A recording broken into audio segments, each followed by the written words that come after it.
Mula na sa ide Jesu Krista may ayang shalom China tamnang hibak amay ayen na may pabu pa ayen kawang de yelak pa miyong bu paha. Sa ato kawang ngau cha hatu ki ya apay hunang. Sanga ponga juday mong sanga depression de taibu kadalan ching ne hatu kawang ngau ihunang ki. Hospital me tuman visit na mengwan de. Yung nga taka sanga hayang nga mong sang mong menga maya yang hatu ki ngiyang ki. Ano iman pa yopo kem na pa limited type na miyang buching na hibak lowling iman pa ngau kawang ngau iya yok pa hatu ki tayang ki. Tauching ne tawatay buwa iman ni uchay lak chine hospital me lamangop ulan niyo. Ano nuksa me taka sanga ching me anye ne hospital me tay bu yok pa hatu ki lamangop ulan. Ano takpu se iya bo yaong juday mong sanga takka taye lamma tay bu uyi chibe hado kie juday mong chang menga tay bulan iman li hado kawang ngau chai kama teman mong yisang lak chine to hado ihunang ke hado ma kawang teman da bible me nyam ta dai se fear not english me yisakama do not worry hado nyan ngonang hado wa 365 times hado kie nyan bu tumane ngigalak hangching ne 365 times me nyamme tango mong ta sang se nyan se igama a wangbeng chang me ni a 365 days hado ki ngonang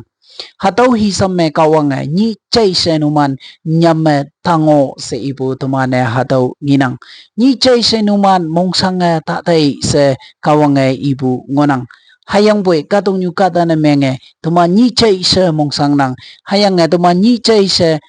nyamme hangga nyu ai se ngai ni bu ching ne teman yong mong sang bu tumane nginang do not worry tumane Matthew apong wog aleng tao phai manga hayang tao pan phai ma ni dongoi salai u Taiwan de ngai ni bu ching ne numan mong ta sang se nya nang ngo bu tumane nginang wang awalan phaya numana seyong pu se hayang ni he mo ha aying phaya numan ayin seyong pu se hado ke nyan bu nginang wang awalan da lai do iman ka iham hayang boy iman ni chai sa hong limong mai pu me ngonang se ibu ngonang wang awalan phaya kata ayin na seyong bu yichia se kawang ibu ngonang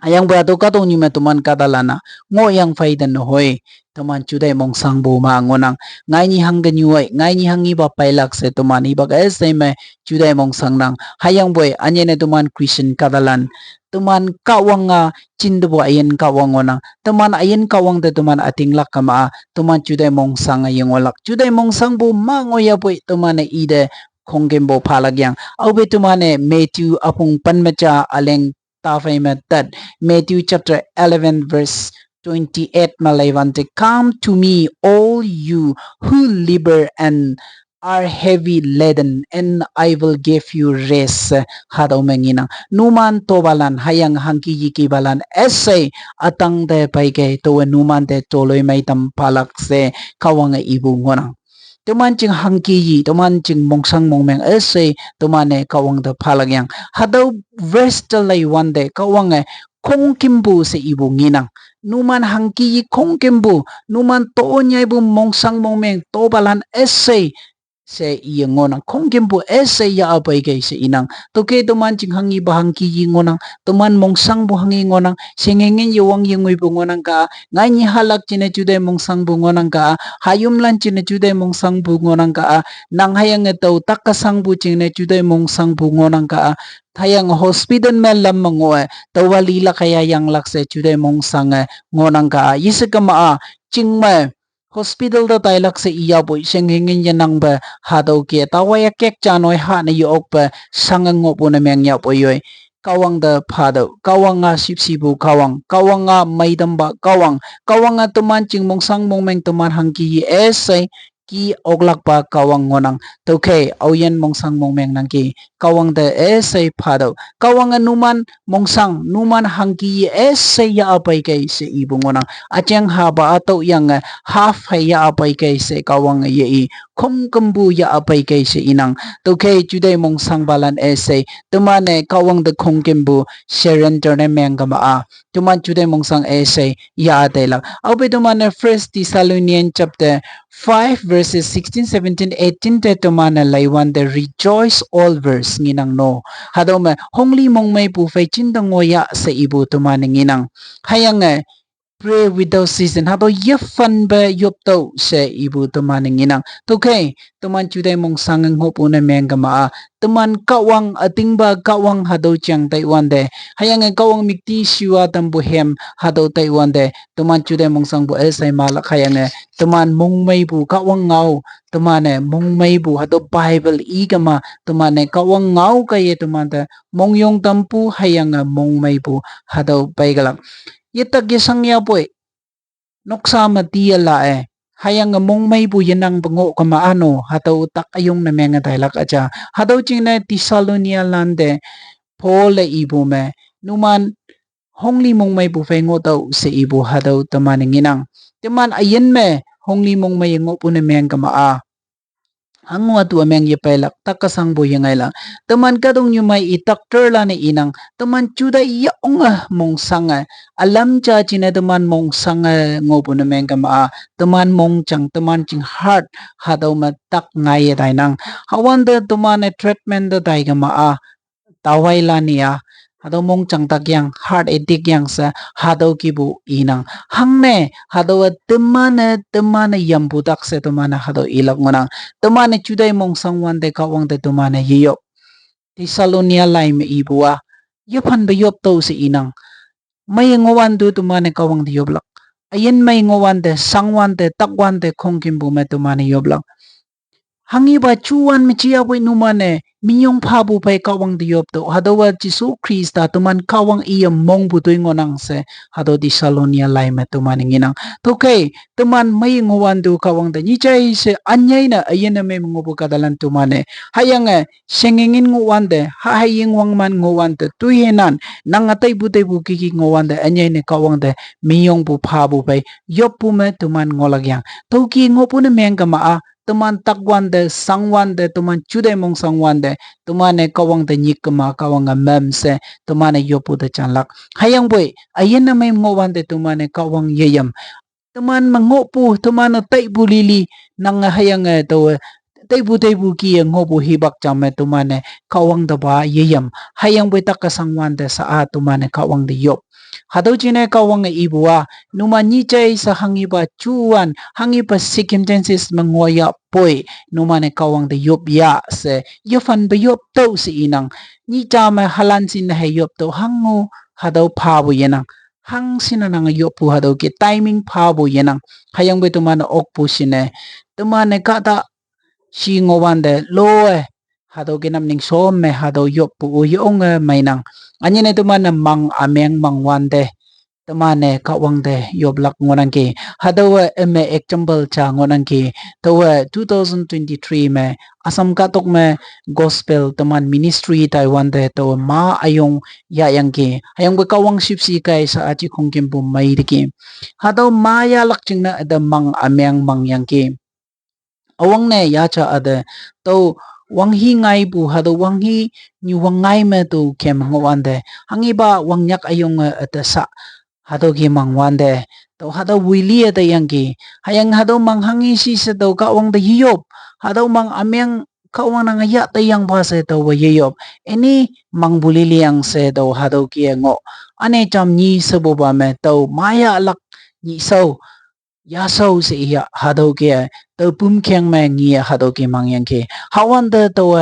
hangwa chi se hado ki wili yang wan da ading jing me tawa maya yang ki taw phe me taw yung regret na meng yang ki hayang bui kawang supsi ka ye taw mai de ki kawang tami yung bu panang hayang bui tuman lilia taila ka mang taw ki bu mang bu na meng ka ma kawang da phalak ngonang ki hatawa tuman inang imagination tuman tay ngo bu china mang bu lam lam hayang bu hataw yoy ngonang bu hayang bui tuman mang lili de no na meng hataw ki u tuman yuwen lak hayang bui alai chia ating chia hang hi ne chia boy kada de ye ibe kawang de tomane ye onga ya tu singe kawang hado manga hangi de mang busi hado mang nang ya te yang ba se tomane kawang de yob lag yang hayang be tomana pa mang ameng mang kama kada ta pa hi hinyu hi balan da pa hi phone ne meng yang adha kam mang nang ki hado hangi si hado at lipha sa pai tomane hado ki bu ibu ngonang hayang boy kata de ye ibe tumane kawang te hado tumana phala yang ayang yopulande nange sosan balande sosan yulande ilak bongpong yopume chamba se hayang boy hangi si se hado ke treden ne menge tumane tongbu tuman christian lengonang hado kata de hado ki ile ma a tuman hangi ba mang ameng hiya boy ado kawang te tumane phala yang hado yin me example cha hado to ihunang ki hado I tamnang ki teman mong sang mong mengwan te kawang yenang buhaya se teman yung te nang God is with you in the midst of your problem. Kawang nang mong sang mong men nang sang si tuay te wan te kawang nang pay chindango nang se teman Isaiah chapter 41 verse 10 me teman aube Layla kay daw ma nyam tangaw to nang paingo nang se ibu tumaning inang to chinay kawang tuman pay chindang onang Hebrew apong panmalim aleng nga ma I will never leave you nor forsake you sa hadaw me tumaning inang ang chinay kawang tuman de ibu to numan mo po au puyo yana yetay lag se ibu tumaning inang hayang poy kawang tuman phai ba au bu yana ye tai lak hayang bu tuman kawang phai teman pahi yana tai bu ngonang kawang teman phai chinda ngonang hayang boy kawang ye yambe teman pahi kawang tau yang anu lam teman pahi phat tai bu ching ne kawang sipsi ye tau okpe teman hatau ki ma nang tau ching ne kawang ve teman chamangol wong poyang kawang teman ma bu au piu ye tai lak tau ching ne anu lam teman phat tai bu ne meng kama anu ka si faida teman phat tai bu ne meng kama kawang sipsi lak ma pu teman yana tai bu ma ngonang tau ke teman kawang sipsi ma pu teman yana ye tai la kawang ibua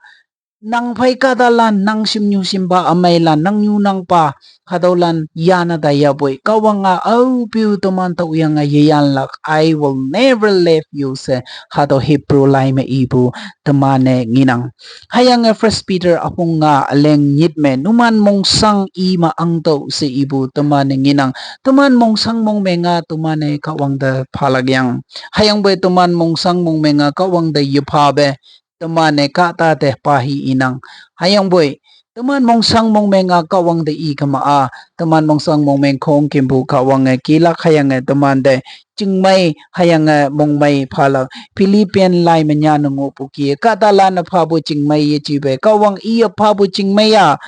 au piu akum yanang bu hadaw chingmai mong mai tumanda phalak ngonang kadong nyu kadala na chingmai linglak china akung liyang chingmai linglak hadaw chiang iya boy hadaw kadong nyu kadala na chingmai ating baling buyok hayang boy kawang lingbu chingmai kawang phabu chingmai chinda akum yanang ba hadaw chingmai hayang mong mai ngonang okay tumanda kasangwan de tuman chuday mong sangwan de tumane kawang yamlak ngonang hayang ayin na may manguan de tumane kawang yamlak ngonang taibu kiki tuman ayin nguan de kawang phay tuman yana yung olagyang tuman ayin may nguan de kawang yam kap hayang tuman kawang de yup atinglag hadaw Tisalonia lai manyana ngopu kie yapan ba yup ngopu na meng kama teman pailak atu ameng say mabu kawang tuman yalak teman mong sang ngayong olak mong me ngayong olak ngay ni puching na hangi halak hangi yinglak se teman nyam me hayang mong sang ngayong olak 365 times me teman ta nyam tango mong sang tango se ado Bible me nya ngo po hi sama to mana ni chai se to mana mong ye sang la ni chai se to mana nya ma yung wala ni chai se to man ayen hai tui so kawang da phana phalak ngonang hado ki ngo pu na meng kama Christian land to man ayen na kawang ha ngonang hado me to mana sangwan de hayang chudai mong meng mong sang mong meng depression chudai mong sang ngolai ma to mana kawang ngau lai si ba hado da lai kama hayang kawang ngau hado chai ngo pu na meng kama tuman chudai mong sang se kawang ya tai lak hado Matthew apung wok aleng 33 ma sik ye first the kingdom of God sanya ngo bu ke awang ne tumane kawang ang ching yam lagyang hayang I achaw ba tumane yam lagyang hado ki yam bu na meng kama ano teman ching tak kasang bu teman mong sang mong meng se kawang ya tai lak hayang tuman de hangi ba bong pong na meng hado iye teman de power paglak hangching ne takasang ngo balano awang ne kawang de yup yang kawang angching yam yang teman ne hospital de tai bu ne menggama takasang bu say doctor la ne ngilak hayang tawai takasang bu pai khak su phalak hayang takasang bu mailak hayang bu teman ma singingin ngo nang ki se iyang kawang to pa yuyop hado ke teman phat pu ne menggama hado hangge ilak to jine liya boy yang ya boy kawang ching se teman ayen phane pha bu ne menggama teman ayen me lilak weng tu pailak ngoya poi kawang temana yanadam lak toy lai hem lai me temane toy lai hem number 23 verse 4 me lilak te taya poi to yenyam lak se ie ngo pu kia takka sangwan de lilak lam nyu de do yemai oklak pa ne takka thaya poi kawang ya kap ngo pu ne meng kama kawang da mong hum ngo pu ayen na meng kama lilak to yenyam lak hayang lilak lam nyu de ngui thaya poi mong ye sanglak hado kawang ngau ngonang to ching ne sanga ponga chudai mong sanga ngop alano hado kawang ngau kaye kawang da yup pu phai hayang kawang da monghum pu phai nyam pu phai yanang ba kawang da monghum pu phai ngoha o se hado kawang ngau china dam nang moilana se de kawang moiman pha